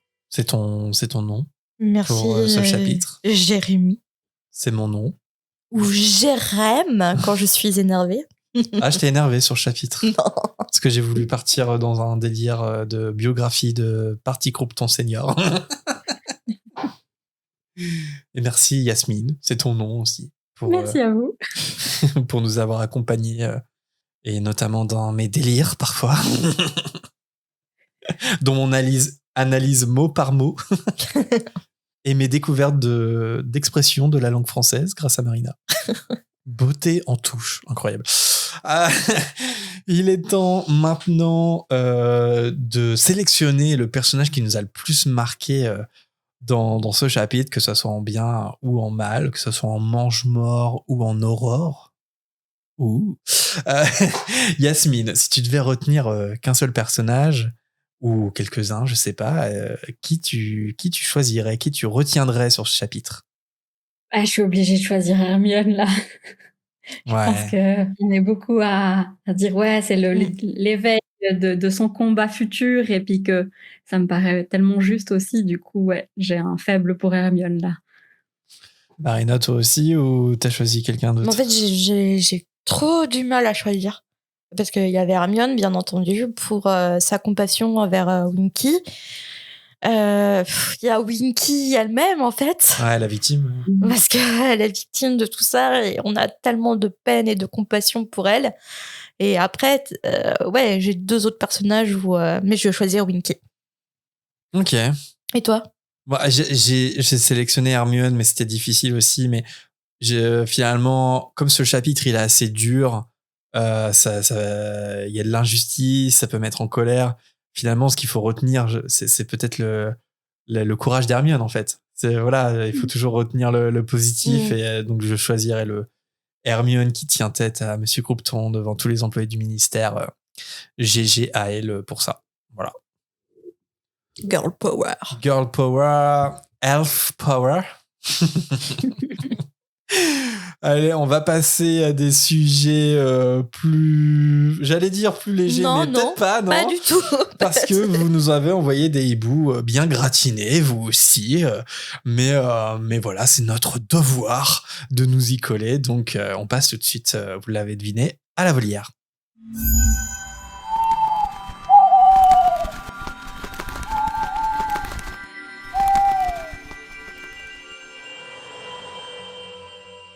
Et on commence avec le hibou sonore qui nous a été envoyé par Lou. Bonjour Jérémy et Marina, j'espère que vous allez bien. Je voulais savoir si vous pensez que, par exemple, dans un match de Quidditch, quelqu'un meurt, est-ce que c'est Poudlard qui prend la responsabilité ou c'est les parents ou les personnes qui s'occupaient du match? C'est pareil pour Cédric Diggory, qui a pris la responsabilité? Poudlard ou les personnes qui s'occupaient du tournoi des 3 sorciers? Parce que clairement, les parents n'y sont pour rien, n'est-ce pas? Bref, sinon, je voulais dire que j'adore votre podcast, j'adore l'écouter. Et voilà, continuez comme ça, bisous, bisous. Merci Lou pour ton hibou sonore. Effectivement, le sujet est... Futur pénaliste. le sujet est pas plus léger, mais il est très intéressant. Alors, qui porte la responsabilité de la mort de Cédric ou de la mort éventuelle d'un joueur de Quidditch à Poudlard, par exemple? Moi, je dirais que c'est un peu tout le monde et personne à la fois, en fait. Parce que ni Dumbledore en tant que directeur d'école, ni Fudge en tant que ministre ont été renvoyés suite à la mort de Cédric. Après, peut-être parce qu'ils ont des avocats sorciers et du coup, ils font signer une décharge. Moi, je pense qu'il y a une sacrée décharge. Par les tuteurs légaux, les parents, pour se dédouaner de toute responsabilité de ce chantier. C'est exactement ce que je pensais. J'aurais bien voulu voir la décharge, par contre, ça doit être assez fleuri. Si jamais je perds la tête, etc., je dédouane de toute responsabilité, qui que ce soit. 300 parchemins. Ah ouais, non, mais je pense que Poudlard fait signer un sacré paplard aux parents quand il rentre en première année. Hein. Je pense que c'est le cas. Globalement, le monde des sorciers, il est beaucoup plus dangereux que le nôtre. Et le taux de mortalité, je pense qu'il est beaucoup plus élevé que le nôtre. Donc, effectivement, je pense que l'école prend ses précautions. Après, Dieu merci, il n'y a pas eu de mort du Quidditch, mais c'est pas ridicule ce que dit Lou. Hein. Il pourrait très bien y avoir un mort. Harry il tombe de son balai, Ah oui. je sais pas combien de mètres de haut dans le prisonnier d'Azkaban. Si Dumbledore n'était pas là, je sais pas si quelqu'un aurait pu faire quelque chose. Et même, le truc qui me terrifie à Poudlard, ce sont les escaliers qui n'en font qu'à leur tête. Imagine, t'allais rejoindre la dernière marche, le palier, entre la dernière marche et le palier. Et là, commence à bouger et tu mets le pied dans le vide, tu tombes. Est-ce qu'il y a des sortes de filets magiques pour te rattraper? Moi, ça me terrifie. Depuis la lecture du premier tome, il y a 20 ans... Peut-être que tu rebondis ou un truc comme ça. Ouais, mais la peur. Mais aussi, est-ce que à la rentrée, est-ce que les parents de leurs sorciers et sorcières doivent fournir une attestation d'assurance civile magique? Ça, c'est- Bah ouais, avec tout ce qui se passe à Poudlard, c'est légitime. Tu payes, ouais, t'es une La espèce- Massif, là, la MAF, je sais pas ce qu'on a là, les brochures qu'on avait avant en début d'année. Ou t'as une taxe Sainte-Mangouste par défaut parce que si tu vas forcément te retrouver au moins une fois dans ta vie à Sainte-Mangouste et donc t'es obligé, t'as une mutuelle obligatoire de Sainte-Mangouste. C'est pour financer l'hôpital peut-être, hein. Peut-être. Après, je sais pas si tu te souviens Marina, mais on avait évoqué ça à la fréquence et ça nous avait fait vriller. Je me souviens, enfin vriller. En tout cas, moi ça avait marqué. Mais les escaliers qui n'en font qu'à leur tête, c'est une invention des films et c'est pas dans les livres. Tu te souviens de ça? Ah bon? On avait cherché partout, il est fait mention nulle part dans les livres que les escaliers n'en font qu'à leur tête. C'est dans le premier. Oui, mais les escaliers bougent. Même pas. Enfin, il n'y a pas de scène où les escaliers bougent, je crois pas, dans les livres. Alors, peut-être que je me trompe, mais à vérifier, mais je crois Ok. pas.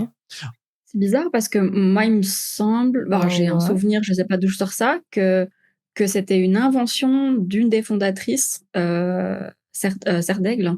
Peut-être. Comment Dans un elle article s'appelle? Pottermore, peut-être. Oui, je sais pas. Mais il me semble que c'était elle qui avait voulu faire en sorte que les élèves doivent tout le temps se creuser la tête, Bah, c'est qu'ils peut-être. s'ennuient pas trop. Ouais, peut-être que Rowena Serdaigle a mis ça en place et peut-être que c'est dans un écrit de Pottermore, parce que Pottermore, c'était assez fascinant parce que ça mélangeait le canon des films et des livres, donc peut-être qu'ils ont... Voilà, ça fait le lien finalement avec l'univers livre. Mais peut-être que je me trompe, hein. Peut-être qu'à un moment, il est fait mention des escaliers qui en font qu'à leur tête, mais par contre, dans le 1, je suis quasiment persuadé que ce n'est pas mentionné. Et si c'est dans le 1, alors bon, déjà parce que ça fait joli et tout, c'est marrant, mais c'est aussi un moyen pour que Harry, Ron et Hermione ils se retrouvent dans le couloir interdit. Parce qu'ils ont supprimé le duel à minuit avec Drago Malfoy, avec Harry, Ron, Hermione et Neville qui fuient Rusard. Il n'y a pas cette scène-là, et donc il fallait justifier qu'à un moment le trio se retrouve dans le couloir où ils n'ont pas le droit d'aller. Et du coup, c'est l'escalier automatiquement qui mène au couloir interdit. Mais ça se passe pas comme ça dans le livre. Mmh. Et je m'en étais venu, je crois, à me demander, mais je crois que les escaliers bougent jamais dans le livre. Mais à vérifier, à vérifier. Mais même sans ça, Poudlard est dangereux, quoi. Dans le film comme dans le livre. Ah, j'ai un dernier exemple en tête. Armando Dipet, qui était directeur à l'époque de la première ouverture de la Chambre des Secrets. Il n'a pas été renvoyé non plus à la mort de Mimi Géniard. J'ai vérifié, il est resté au moins une vingtaine d'années directeur, alors qu'il y a une élève qui est morte.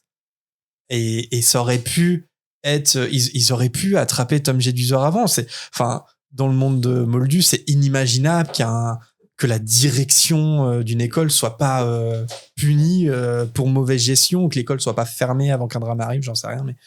Mais en tout cas... bon, en tant que directeur d'école, t'es à peu près tranquille, même s'il se passe un drame comme ça dans ton école. Nous passons au hibou sonore d'Amande. Hello la fréquence, j'espère que vous allez bien. J'ai une petite question pour vous. Est-ce que Hermione sait que son chat est un mi-flaireur? Si oui, est-ce qu'elle sait ce que ça veut dire exactement? Parce que dans le prisonnier d'Azkaban, juste après que Ron il se fasse emmener sous le sol cogneur, Patteron il apparaît et il sait exactement quoi faire pour immobiliser l'arbre. Ok? Mais est-ce que ça ne choque pas Hermione ou est-ce qu'elle ne se doute pas de quelque chose par rapport à son chat? C'est quand même, on va pas dire normal, mais c'est quand même bizarre que son chat il sache exactement où mettre la patte pour arrêter le sol cogneur. Enfin, je sais pas, moi ça me paraît un peu bizarre. Mais après, je me dis, c'est le monde de la magie, mais quand même, j'aimerais bien savoir ce que vous en pensez. Donc, j'attends votre réponse avec impatience et je vous souhaite une bonne continuation. J'adore vous écouter. Merci beaucoup. Très bonne question. Moi, je serais tentée de dire non. Elle sait pas que elle se doute que son chat est peut-être doué d'une intelligence supérieure, mais ça, tous les mamans et papa chats sont persuadés que leurs chats sont d'une intelligence supérieure. Tu veux témoigner Mais moi, en tout cas, je pense pas qu'elle se doute que c'est un flaireur, enfin un mi-flaireur. Je sais pas ce que vous en pensez. Je pense pas non plus qu'elle le sache. Et d'ailleurs, le lecteur ne le sait pas non plus lui-même. Parce que le flaireur, on est d'accord que c'est une information qui est arrivée après Ouais. les livres, en fait. C'est un ajout de J.K. Rowling. Elle l'a mentionné sur son site internet en 2006. Donc c'était avant quand même l'apparition des Reliques de la Mort. Mais c'est bien après le prisonnier d'Azkaban. Et je crois pas, de toute façon... à vérifier si dans les Reliques de la Mort, on fait mention à un moment donné que Pattenron est un mi-flaireur, mais je crois pas, je vois pas Je où. crois pas, non. Je pense pas que c'est dans le texte. Et en fait, c'est une information annexe qu'on a pu avoir grâce à J.K. Rowling. Mais après, dans l'histoire, non, c'est jamais fait mention, donc je pense pas qu'Hermione le sache non plus. Vu que c'est un ajout, on peut se demander même si elle était au courant du flaireur quand elle a écrit. Oui, on peut se demander. Comme le mentionne Amande aussi dans son hibou, c'est que c'est le monde de la magie. Donc en vrai, tout est possible, quoi. Est-ce que c'est vraiment étonnant que ton chat il communique avec un animagus chien et qu'il arrive à lier une amitié avec? Mais rien que dans le monde pas. moldu, par exemple, nous, nos chats nous parlent et on les comprend parfaitement. Ils sont super Mais intelligents. est-ce que toi, tu t'es rendu compte que tes chats c'était des mi-flaireurs aussi ou pas? Totalement des flaireurs. Ils sont plus intelligents que la moyenne. C'est les chats les plus intelligents du monde. Ouais. Ils ont juste des petits moments d'égarement. Et on passe au dernier hibou sonore qui nous a été envoyé par Loli. Coucou la fréquence, j'espère que vous allez bien. J'ai une petite question à vous poser. D'après vous, les amis des enfants moldus, par exemple dans le cas d'Hermione, ses amis primaires, comment elle leur explique qu'elle va dans un autre collège, un collège sorcier. Elle peut pas leur dire que c'est Poudlard, un collège sorcier, de la magie, etc. D'une, il la prendrait pour une folle, et deux, c'est interdit de le dire par le code magique. Et donc voilà. Et après, il y a aussi la supposition qu'il y a 2 collèges dans la ville.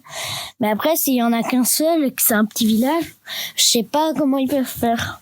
Donc voilà. Moi, en tout cas, j'avais une supposition. C'est que des sorciers oublient d'être les amis. Pour que, par exemple, dans le cas là d'Hermione, pour que les amis oublient Hermione. Voilà. J'espère que vous pourrez répondre à ma question. Je sais pas si ça a été très clair. En tout cas, c'était clair dans ma tête. Voilà. J'espère passer dans la volière. Continuez comme ça, je vous adore. Allez, bye! Merci Loli, tu vois, tu passes dans la volière et c'était très clair tes questions. Est-ce que Hermione, en gros, a gardé contact avec ses anciens camarades à l'école Moldu ou est-ce qu'ils ont été oubliés ou une autre alternative? C'est une question que j'ai beaucoup aimée parce que je crois pas qu'on en ait eu... qu'on ait eu des questions comme ça avant et c'est passionnant comme débat parce qu'il n'y a rien dans les livres, on peut avoir que des suppositions, que des théories et je trouve ça marrant de théoriser là-dessus. Moi personnellement, je pense pas qu'on ait oublié les anciens camarades de primaire d'Hermione, je trouverais ça un peu agressif comme stratégie, un peu violent de la part des sorciers. Je pense tout simplement, je sais pas ce que vous en pensez, qu'elle a perdu naturellement le contact avec ses anciens amis d'école. D'ailleurs, ça se trouve, elle avait pas beaucoup d'amis dans le cas d'Hermione. On peut se poser cette question parce que dans l'école des sorciers, elle met du temps quand même à se faire accepter en tant qu'amie. Dans l'école des sorciers, Hermione, c'est pas forcément une amie facile à se faire dans son comportement. Donc déjà, on peut se demander si elle avait vraiment des amis. Après, des camarades, elle en avait. Mais ça nous arrive aussi Enfin, moi, je suis pas en contact avec tous mes anciens camarades d'école, ça serait très compliqué. Et donc, naturellement, la vie fait qu'on s'éloigne. Donc, et là, le fait qu'Hermione soit une sorcière et qu'elle soit partie dans une école de magie et qu'elle est très certainement la seule de son école primaire à avoir fait ça, je pense que tu perds contact. Et puis, petite ville ou pas, elle y reste que l'été chez elle. Donc, les occasions de croiser des anciens camarades sont peut-être assez, pas nulles, mais assez faibles, surtout que des fois, elle part pas tout l'été. J'ai l'impression que ses parents, elle les voit un peu pendant les vacances d'été, mais qu'elle part souvent en vacances avec eux. Donc, je pense que ça pose pas de problème de ce côté-là. Je sais pas si vous êtes d'accord, ce que vous en pensez.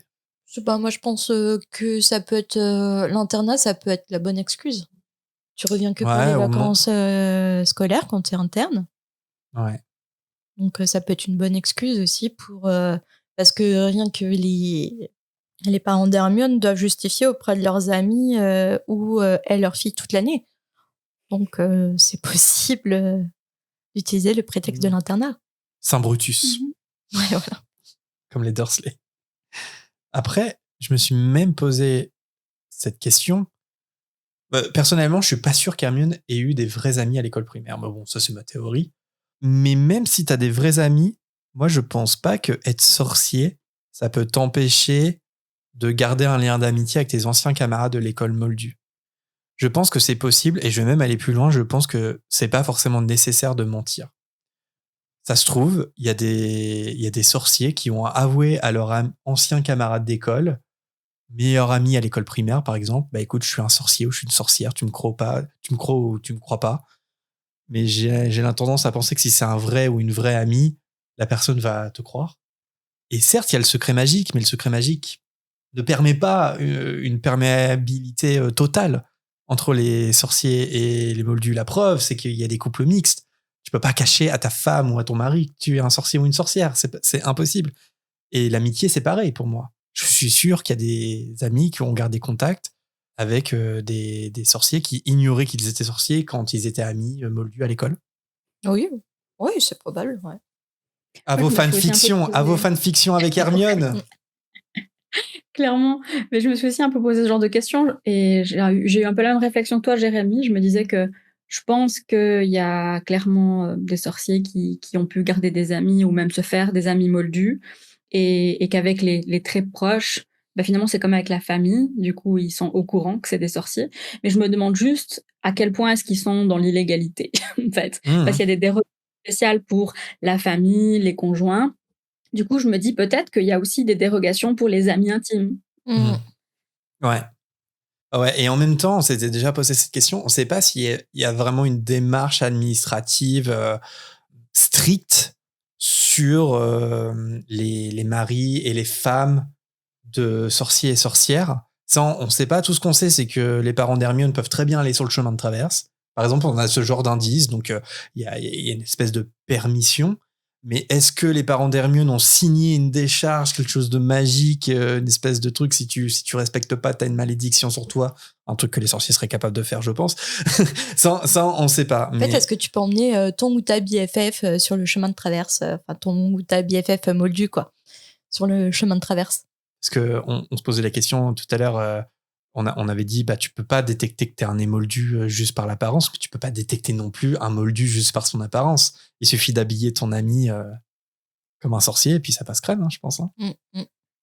En fait, tant que ça crée pas de remous, tant qu'il y a pas de problème, tant que si tu as un ami moldu, c'est ton meilleur ami et tu lui as avoué et qu'il t'a cru, il ou elle, hein, tant que cet ami-là va pas faire des plateaux télé, va pas sur BFM TV pour faire The Revelation, Big News, il y a des sorciers parmi nous, il n'y a pas besoin d'obliété, il n'y a pas besoin que le ministère s'en charge, quoi. Tout va bien.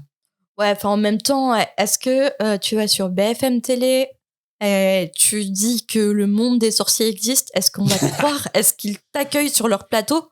Non, par contre, je pense qu'il y a des chaînes YouTube un peu obscures qui seraient capables de t'interviewer. Oui, c'est ça. Je pense que tu attires des complotistes ou le Christ céleste cosmique. Là. Ah, bah oui.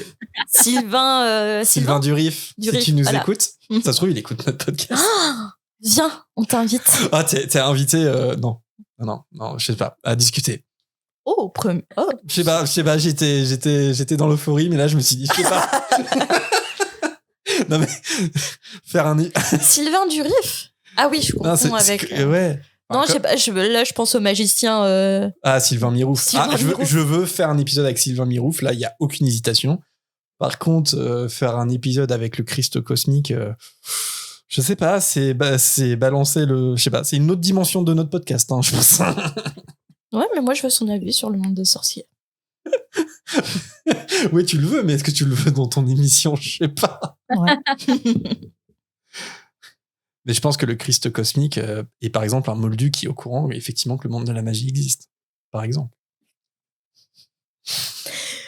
Bon, sur cette super ref de la pop culture, cette volière se termine.